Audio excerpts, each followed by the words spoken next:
Boa noite a todos. É com imensa alegria que hoje iremos realizar a palestra com o tema De Frente para o Futuro, uma comemoração dos 90 anos da Logosofia no mundo. Em nome do Colégio Logosófico e da Fundação Logosófico, apresento para vocês a nossa querida palestrante, a professora Maíra de Castro Miranda Araújo. Maíra, a nossa querida Maíra, é investigadora da pedagogia logosófica, pedagoga, mestre pela Universidade Federal de Minas Gerais, trabalha no colégio há mais de 40 anos, ex-aluna e atualmente exerce a função de diretora pedagógica. Integrante do Conselho Editorial do Sistema Logosófico de Educação, casada e mãe de um lindo jovem. Vocês sabem por que nós escolhemos esse tema? De frente para o futuro. Esse tema foi escolhido em 2019. Este é o tema anual dos colégios logosóficos para o ano letivo de 2020, onde a cada mês apresentamos valores e condições que precisamos adquirir para estar de frente para o futuro. Assim, os alunos vão aos poucos conhecendo e aprendendo aspectos muito importantes para a vida. Boa palestra para todos. E agora é com você, Maíra. Obrigada, Vânia. Vocês estão me ouvindo? Você está me ouvindo, Vânia? Sim. Então tá bom. Eu agradeço o convite, é uma honra, né, participar dessa atividade e fiquei muito feliz, muito honrada com esse convite da Fundação Logosófica de Brasília para realizar essa palestra. Eu gosto muito de falar sobre educação e valorizo muito a escolha profissional que eu fiz. E ao receber esse convite, eu me detive então na imagem do barquinho, um barco no meio de um oceano. E fiquei pensando que ele poderia simbolizar a educação. Aí esse barquinho no meio do oceano simbolizando a educação. E a imagem, ela me incitou a fazer algumas reflexões que eu compartilho com vocês. Quem está pilotando o barco? Pilota sozinho? Conta com a ajuda de outras pessoas na condução? Onde quer chegar? Com que recursos conta? Quais serão os passageiros? Como tornar a viagem agradável, instrutiva e feliz? O que poderá ser feito para que os passageiros desfrutem das paisagens, que aprendam muito durante o percurso e que adquiram condições para ajudar aos demais? Como cuidar do ambiente do barco? De que forma esse ambiente interfere na formação moral e espiritual dos passageiros? Que conhecimentos são imprescindíveis para pilotar o barco na calmaria ou numa tempestade bem intensa? Onde adquirir esses conhecimentos? Que tempo cada um, seja pai ou educador, dedica a essa capacitação? Como aprimorar na condução da embarcação? Vocês devem estar pensando, mas que quantidade de perguntas que a Maíra está fazendo. E é interessante que a pedagogia logosófica, ela destaca que a pergunta incita a mente a pensar. E quando nós pensamos, nós oxigenamos a mente. Eu hoje, então, ancorei esse barco no Lago Sul, em Brasília, e marquei um encontro com alguns educadores e pais para tratar sobre o tema de frente para o futuro, na perspectiva da pedagogia logosófica. Como nós estamos realizando essa palestra de forma remota, certamente nós contaremos com a presença de educadores e pais de outros cantos do Brasil. Sejam todos, então, bem-vindos. Eu espero que, ao final desse encontro, vocês queiram investigar mais sobre a pedagogia logosófica.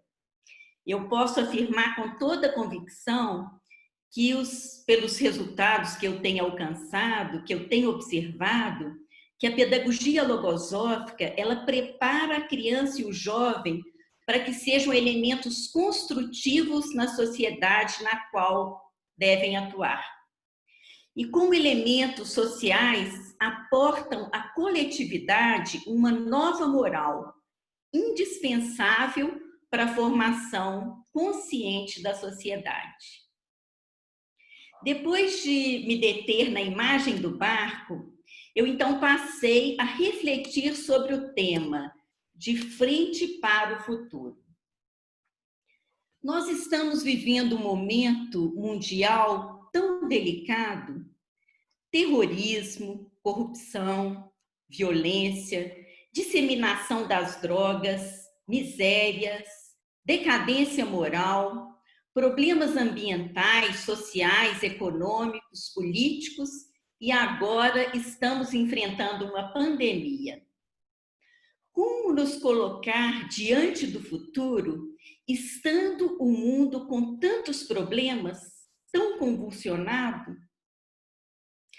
A pedagogia logosófica, ela destaca que a solução para muitos dos problemas do mundo está na educação da infância e da juventude. Ou seja, a solução dos problemas dos maiores está nos menores. O que plantamos hoje, nós colhemos amanhã.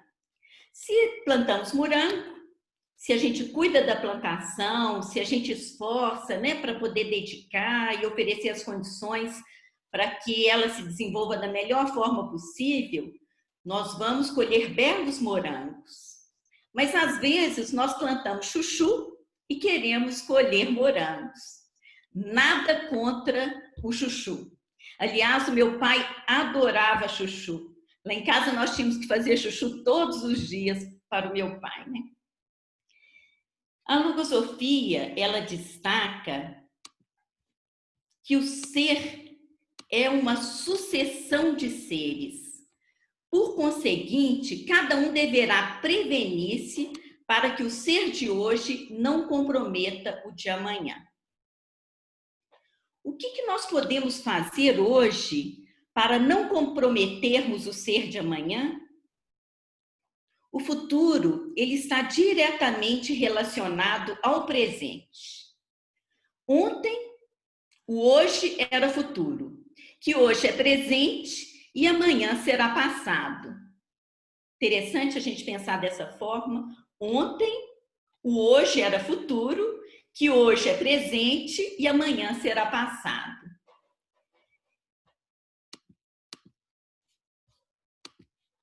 Investir numa boa educação a partir da infância faz muita diferença em relação a esse futuro que nós queremos. E eu destaco que o que queremos para o futuro, ele deve começar no presente. Então, é necessário saber o que nós queremos para o futuro. A educação exige a realização de planejamento. É interessante que esse ponto eu gostaria de deixar para vocês, né? A educação exige a realização de planejamento. E nesse planejamento, é importante destacarmos os seguintes aspectos. O que eu quero? Com que recursos eu conto? O que eu devo realizar? Quais os resultados eu devo ou posso alcançar? O que devo fazer para alcançar esses resultados? Então, eu deixo aí esse convite, né, para que cada um pense de que forma eu tenho planejado a educação dos meus alunos ou dos meus filhos. E nós temos vivido um momento que tem exigido assim muitas adaptações. Vocês consentem? Quantas adaptações? Mudanças grandes estão acontecendo em relação à educação, a forma de ensinar, de aprender, também de avaliar. E há quanto tempo nós temos destacado as necessidades das mudanças na educação? E é interessante como que a situação atual, ela levou à experimentação de novas formas de ensinar, novas formas de estimular o aluno a aprender, novas formas de verificar o que foi aprendido, e levou também a comprovarmos a necessidade de contemplarmos a educação de uma forma mais ampla, de termos muito claro quais são as habilidades e as competências a serem desenvolvidas. E tem se evidenciado a necessidade de educar o ser humano de forma integral, considerando sua tríplice configuração física, psicológica e espiritual. E eu fico assim muito feliz, né, acompanhando tudo que nós temos vivido como educadores, ao ver nesse momento o quanto os educadores têm sido generosos uns com os outros, né? Ensinando o que sabem e com o objetivo de minimizar as dificuldades vividas pelos colegas. Quantas trocas, né, eu tenho podido observar, quantas trocas eu tenho podido acompanhar aí, que têm sido realizadas nos colégios logosóficos. E aprender generosamente faz parte da formação do ser humano, e o momento tem criado oportunidades para darmos bons exemplos nesse sentido. A pedagogia logosófica, ela também destaca a importância da confiança e do conhecimento. Tão importante esses dois aspectos, né? A confiança e o conhecimento. E onde não há confiança, não há segurança. Onde não há segurança, tudo é dúvida, incerteza e angústia. E quando a confiança está ausente, tudo paralisa. Essas palavras são da logosofia e muito interessante, quando eu tomei contato com essas palavras, eu pensei assim, gente, esse aspecto é tão importante, ter consciência de que a confiança, ela é fundamental. E quando nós não temos confiança, nós não realizamos nada. E a confiança que nós estamos aprendendo a adquirir com a logosofia, ela é baseada em conhecimentos, conhecimentos transcendentes, e não em uma fé cega. Ela surge, então, do conhecimento e ela está respaldada pelas leis universais e pelo novo conceito de ser humano de Deus. E o que é que debilita a confiança diante da educação? Essa foi uma pergunta que eu me fiz e que eu compartilho com vocês e eu gostaria que vocês refletissem sobre ela. O que debilita a confiança diante da educação? E eu levantei alguns aspectos. A falta de recursos e conhecimentos para atuar, a pressa, querer resultados imediatos, não ter paciência, a exigência excessiva, as dificuldades diante dos desafios que se vão apresentando, o desconhecimento da realidade biopsicoespiritual do educando e muitos outros aspectos, né? É importante a gente parar e pensar, né? Quais são os aspectos que me levam a perder a confiança em relação à educação? E eu compreendo, como educadora, que eu devo cultivar a confiança em mim mesma. E para que eu possa confiar em mim mesma, eu tenho sentido que é fundamental conhecer a causa dessa confiança. E daí, então, a necessidade constante de capacitação, porque estar aprendendo favorece muito, né, que eu tenha mais segurança e que eu queira atuar de uma forma mais consciente. E nesse processo tem sido assim primordial saber que não há receitas prontas. À medida que eu tenho assim estudado sobre a educação, né, sobre a conformação do ser humano, eu tenho compreendido que todo ser humano é único, é diferente. O recurso então utilizado para um, ele não tem o mesmo efeito às vezes para outro. E é importante então buscar nos conhecer e também conhecer a criança e o jovem para sermos capazes de estimulá-los a terem consciência de seus valores e também para saberem em que aspectos podem se superar.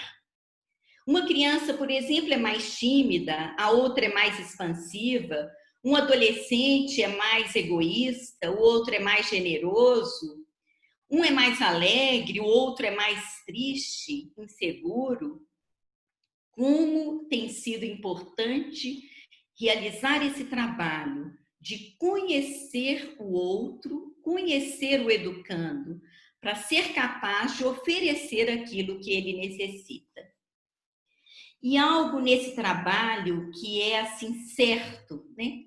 Que é primordial, é o exemplo. Nós ensinamos mais com o exemplo do que com as palavras, muito mais com o exemplo do que com as palavras. Nós somos muito observados por nossos alunos, por nossos filhos, né? E eles aprendem conosco e nós também, né, aprendemos o tempo todo com eles. Nós somos assim muito beneficiados nessa convivência. E não somos perfeitos, cometemos erros, mas temos a consciência que nós podemos ser exemplos de busca pelo aperfeiçoamento. Nessa busca por ser cada dia melhor, nós nos constituímos em exemplos para os nossos alunos e para os nossos filhos. Eu vivi com meu filho, quando ele era pequeno, algo assim bem interessante em relação ao cultivo de um valor, o cultivo da ordem. Hoje ele já é um jovem, tem 23 anos, e o pai, o meu esposo, ele é extremamente organizado, muito organizado. E eu observei que eu e o meu filho, né, nós tínhamos muito a aprender com ele. E nós dois, então, precisávamos cultivar esse valor. Eu iniciei o trabalho com ele a partir do trabalho comigo mesma. E no esforço de ser mais ordenada, de deixar as minhas coisas em ordem, eu tinha mais segurança para atuar com ele. Eu estimulava, então, o Gustavo a observar o pai, a ver como que o pai era organizado, como que era bom viver num ambiente organizado. E nós fomos, então, ensinando para ele a importância do cultivo da ordem. O quanto ganhamos tempo quando nós somos organizados, quando nós temos esse valor. E ao querer ajudar o outro, sem o cuidado com o aperfeiçoamento individual, tudo fica mais difícil e os resultados muitas vezes não aparecem. Às vezes, nós queremos que os nossos alunos ou os nossos filhos tenham um valor que nós não temos. É claro que nós queremos o melhor para eles, mas se não damos o exemplo de que nós estamos nos esforçando para melhorarmos, fica assim mais difícil o outro também compreender a necessidade de melhorar. Vocês já devem, né, aqueles que conhecem a pedagogia logosófica, já devem ter tido contato com essas palavras sobre o valor do exemplo. Todo ensinamento moral não avalizado pelo exemplo de quem o dita atua em sentido contrário na alma de quem o recebe. Esse aspecto eu tenho assim muito presente, porque eu tenho pensado que eu posso ser exemplo de esforço, de esforço na conquista de muitos valores, que não somos perfeitos, como eu falei, mas nós podemos dar exemplo. A pedagogia logosófica, né, ela tem apresentado para o educador que nós devemos começar a educação por nós mesmos. Para educar é muito importante o educador conhecer a si mesmo. Educar, na realidade, é uma grande oportunidade de criar em mim um ser humano melhor e colaborar na tarefa de ajudar aí meu filho ou os alunos, né, a que também aprendam a criar a si mesmos, sendo seres humanos melhores. Segundo a pedagogia logosófica, depois do aperfeiçoamento individual, a formação do caráter de uma criança é o trabalho de maior transcendência e responsabilidade que pode assumir um ser. Que importante isso, né? Depois do aperfeiçoamento individual, a formação do caráter de uma criança é o trabalho de maior transcendência e responsabilidade que pode assumir um ser. Bom, eu vou apresentar, né, para vocês um relato de uma colega de trabalho, docente do Colégio Logosófico.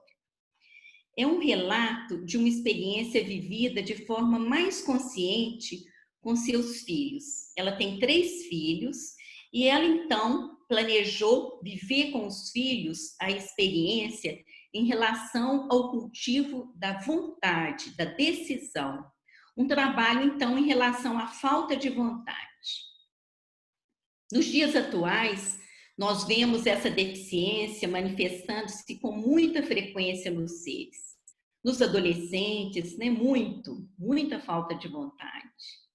E também eu vejo a manifestação dela em mim e observo as dificuldades que ela traz para a minha vida. E eu tenho me esforçado para cultivar, então, a decisão. E essa professora também.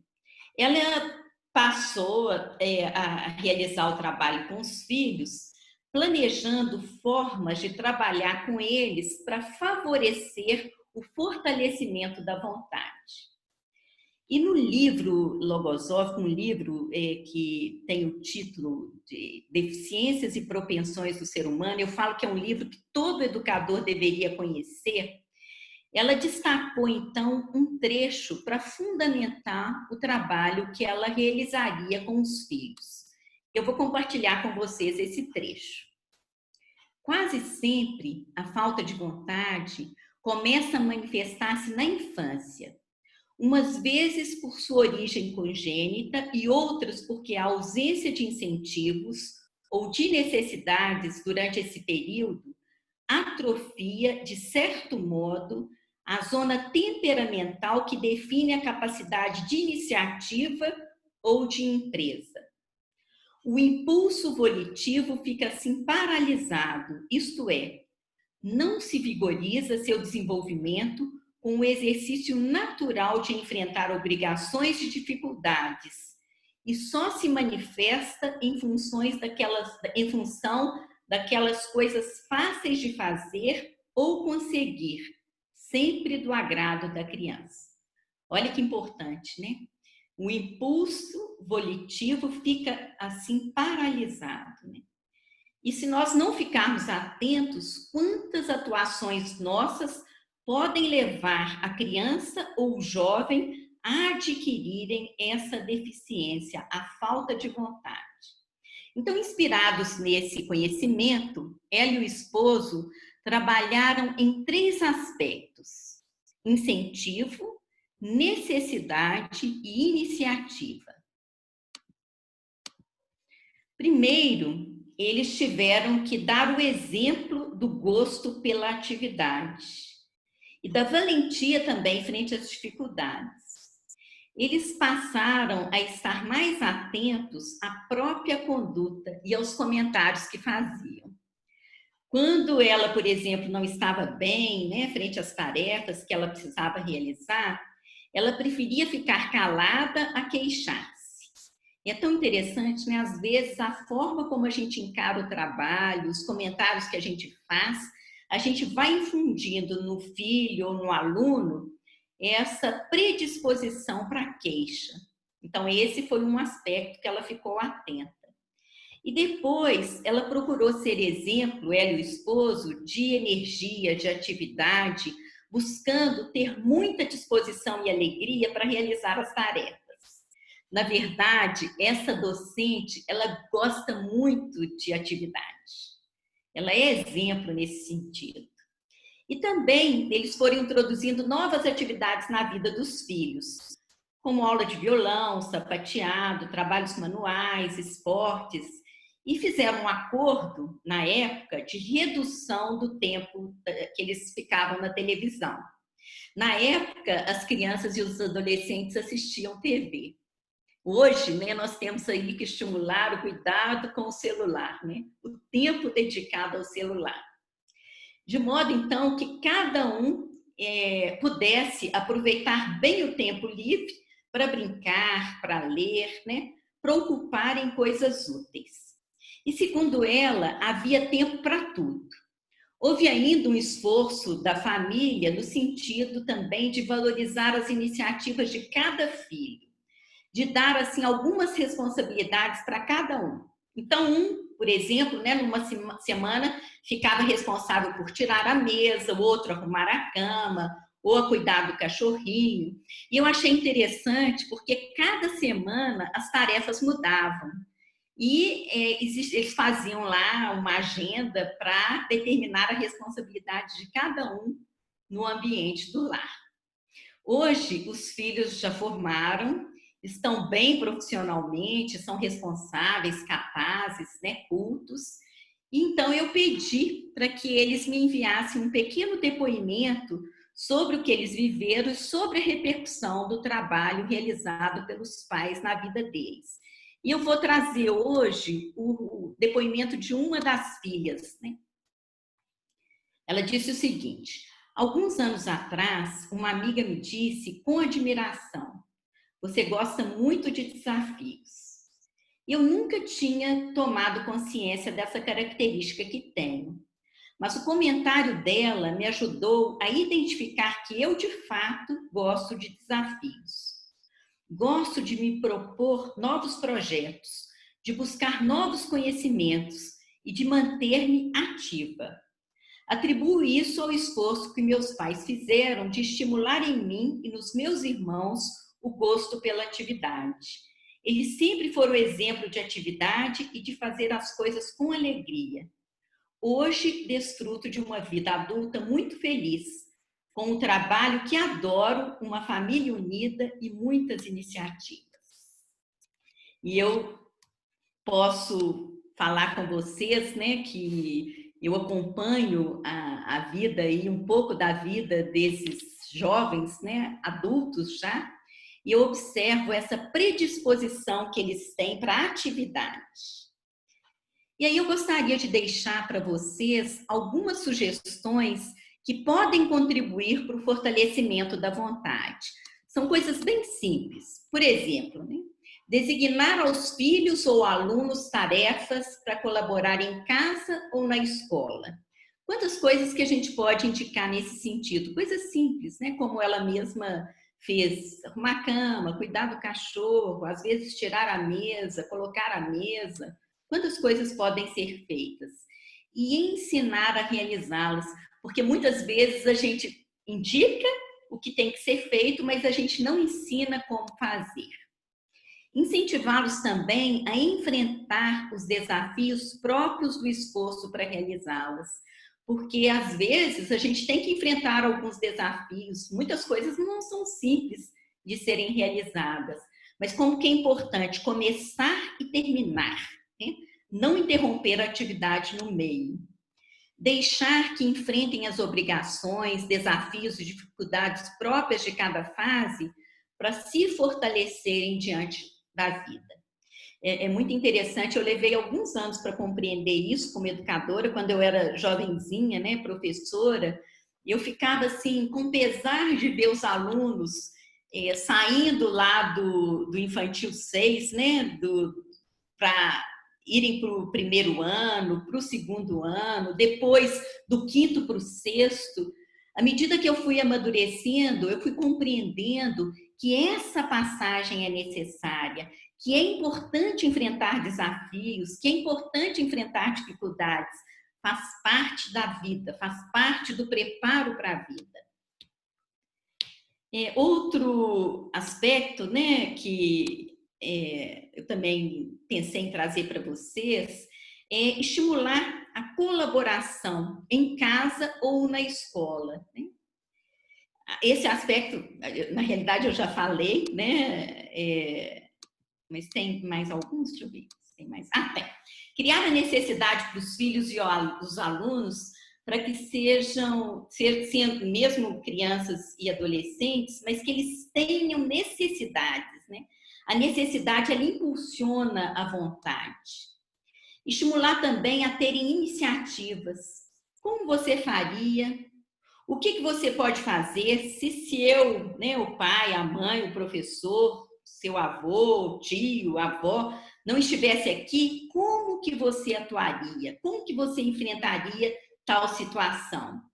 Estimular também o cuidado com os demais. Gente, tão importante, interessante que há mais ou menos umas 3 semanas, né, eu fui à casa da minha mãe com meu filho, e a minha mãe é idosa, bem idosa, né?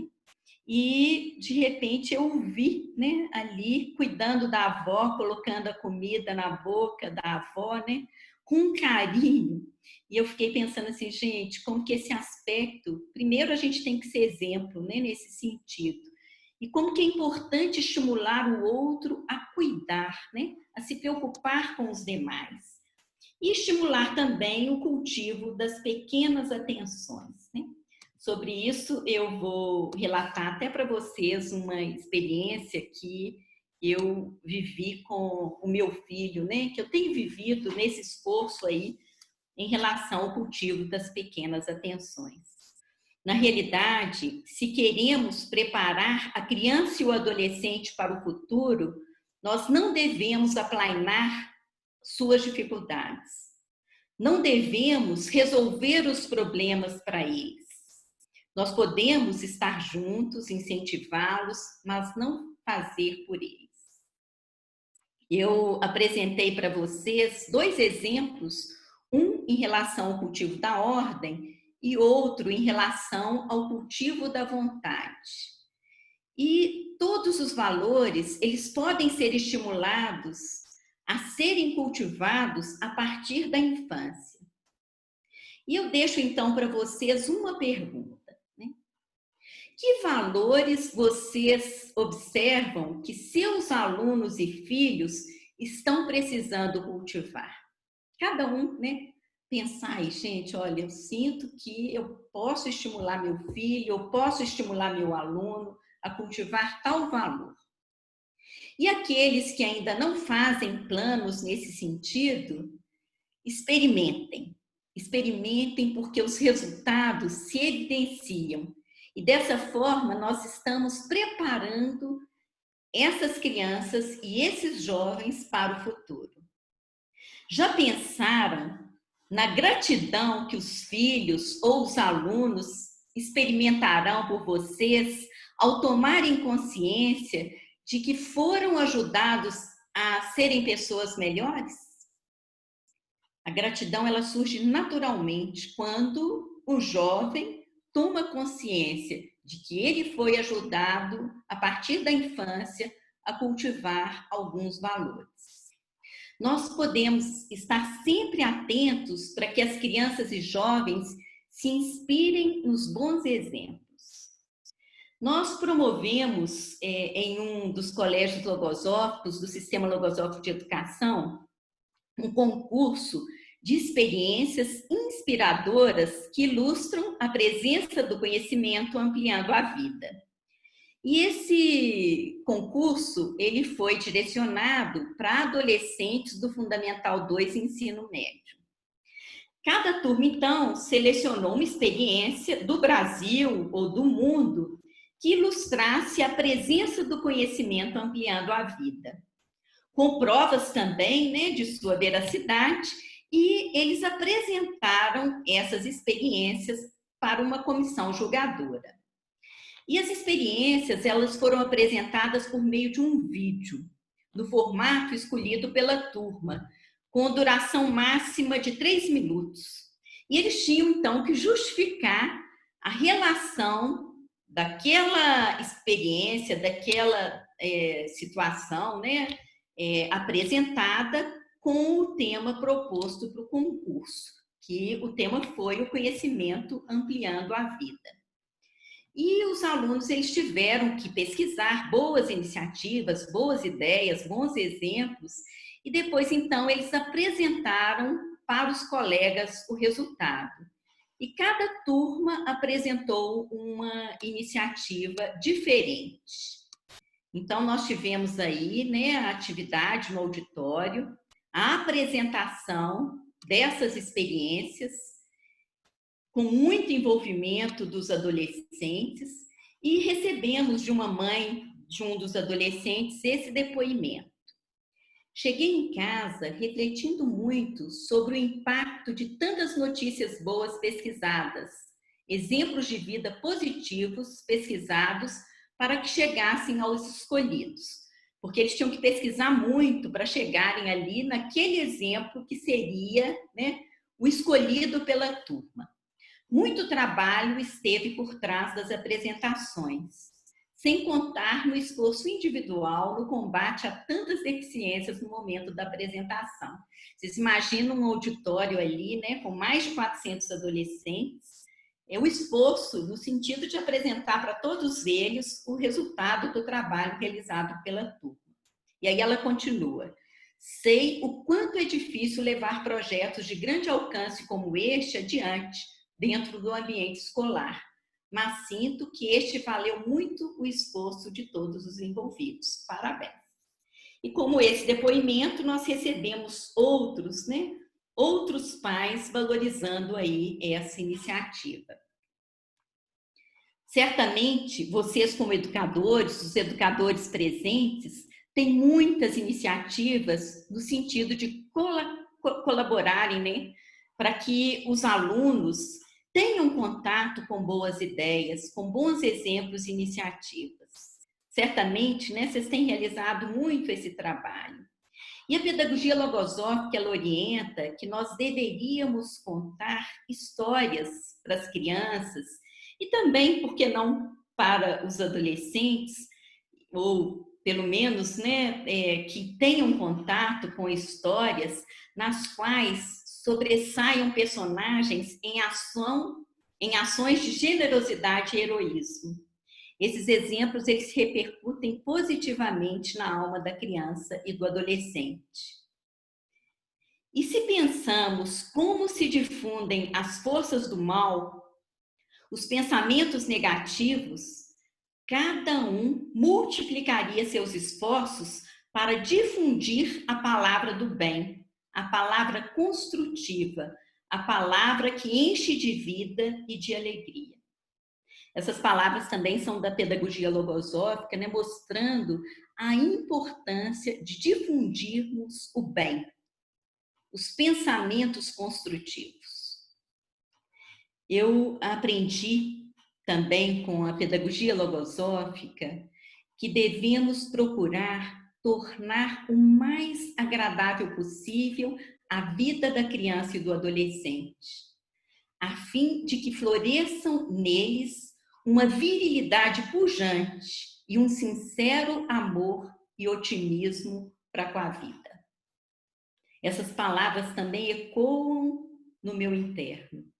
A responsabilidade como educadores de tornar a vida da criança e do adolescente feliz.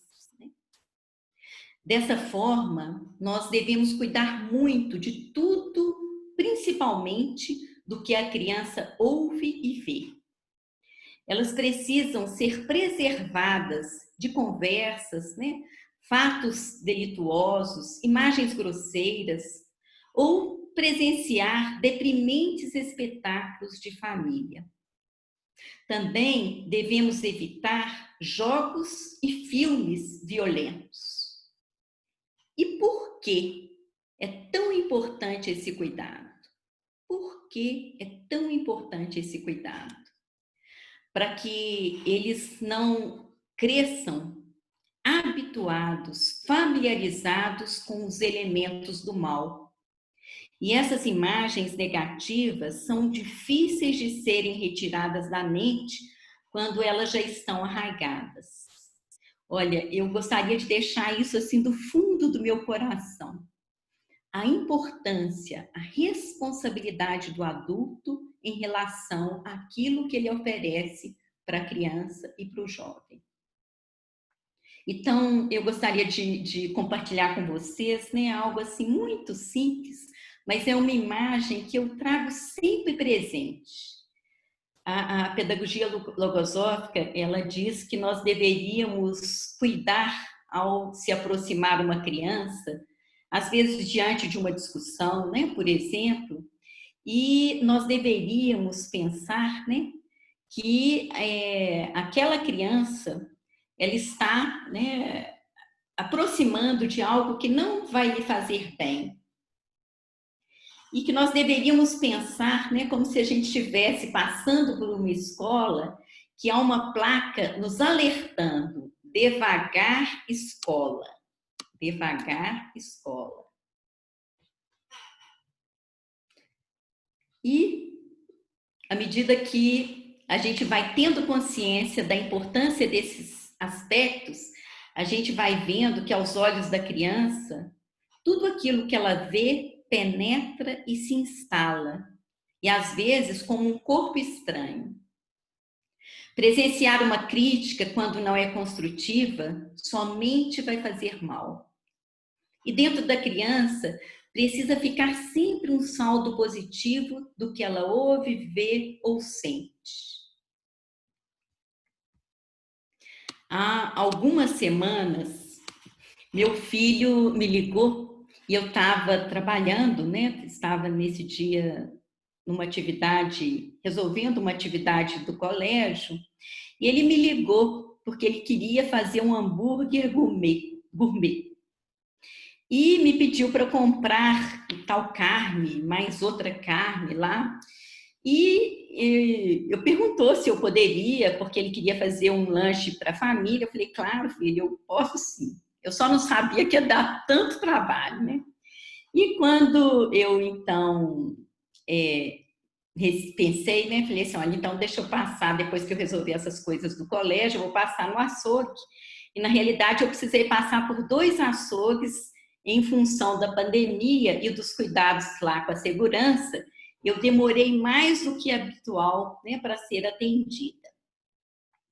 E eu cheguei em casa com as carnes, né? E quando eu cheguei, eu fui recebida com um carinho, né? Com um abraço assim de agradecimento daquele jovem, né? Bem maior do que eu.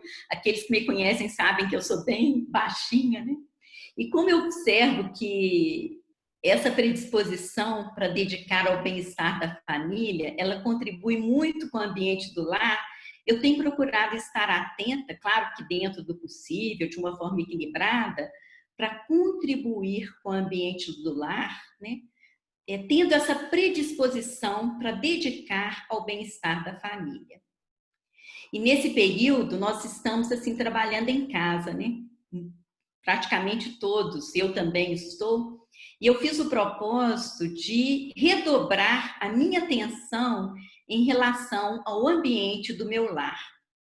No início, não foi fácil, né? Exigiu uma adaptação.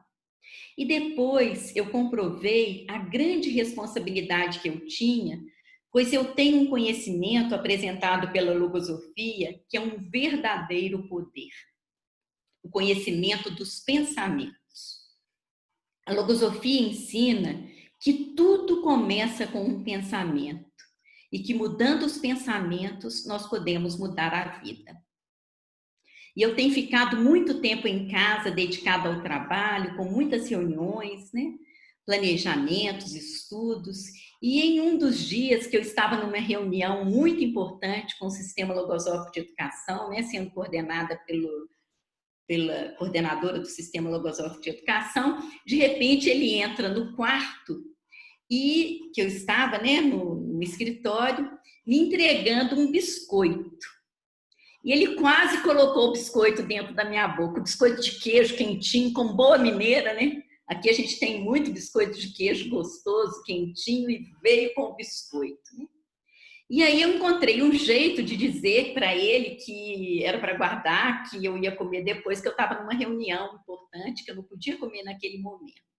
E quando eu saí da reunião, eu comentei, filho, eu estava numa reunião tão importante, eu não pude aceitar o biscoito naquele momento.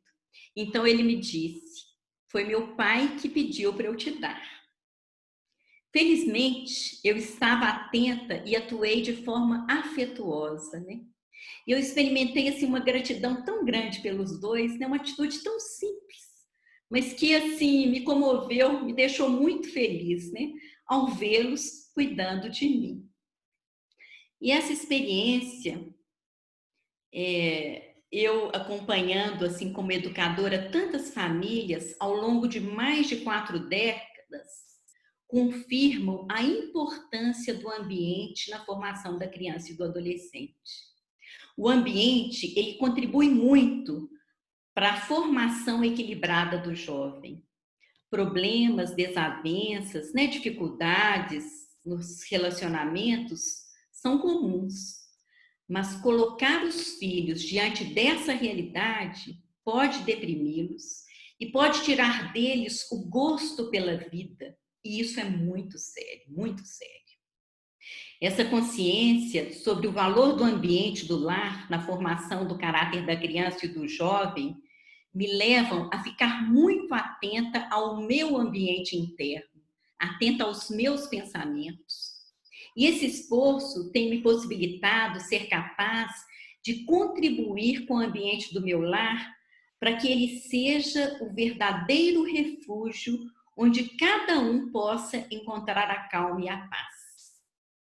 Eu tenho um pensamento ao qual dou vida diariamente. Procurar fazer do lar o lugar preferido da minha família. E nessa quarentena, eu tenho valorizado demais os recursos e os conhecimentos oferecidos pela logosofia. E eu posso dizer com convicção que lares que são geleiras, de onde o calor pareceria haver fugido para sempre, podem transformar-se após a simples realização dos primeiros trechos do processo evolutivo consciente em oásis de cordialidade, harmonia e entendimento. A clara e decidida adoção do método logosófico ajuda especialmente a que floresçam no meio familiar a paz, a alegria e, sobretudo, a consciência de um viver extraordinariamente feliz. O ser humano, ele tem a prerrogativa de realizar mudanças, de ser melhor e de evoluir conscientemente. E nós podemos conduzir o barco por rotas mais seguras e apropriadas à nossa espécie. Estamos nesse planeta para aprendermos e sermos melhores. E na medida que nós vamos aprendendo a sermos melhores, nós podemos também contribuir para um mundo melhor. Eu agradeço o convite. Pensar no futuro com tantos recursos como os oferecidos pela logosofia, pela pedagogia logosófica, me saturam de estímulos e energia para trabalhar pelo bem, para trabalhar também em prol de uma humanidade melhor. E eu termino deixando para vocês 2 perguntas para reflexão. O que posso fazer por mim mesmo e que poderá contribuir para um futuro melhor? O que posso fazer pelos meus alunos e filhos para que eles possam contribuir para um mundo melhor? Queridos participantes desse momento, Eu gostaria muito de agradecer, né, a presença de vocês. Para mim foi uma honra compartilhar um pouco da minha experiência como educadora como vocês. E eu gostaria que vocês pesquisassem um pouco, né, que visitassem o site, o portal do Colégio Logosófico, da Fundação Logosófica, para conhecerem um pouco mais sobre a pedagogia logosófica e sobre a logosofia. Recebo o meu abraço especial, né? E muito obrigada pelo tempo que dedicaram, né, aí para estarem comigo nesse momento. Boa noite.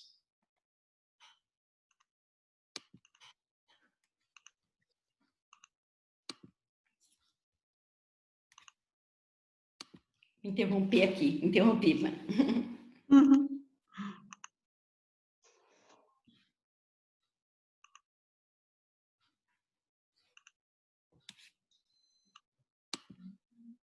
Então, chegamos ao final. Espero que vocês tenham gostado. A Fundação Logosófica e os colégios logosóficos estão abertos para receber vocês, receber as perguntas.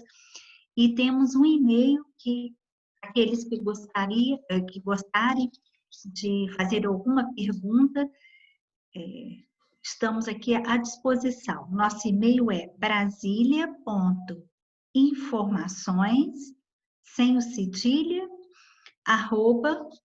@logosofia.org.br.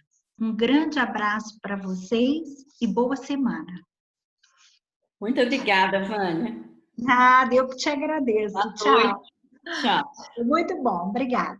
Obrigada, eu que agradeço.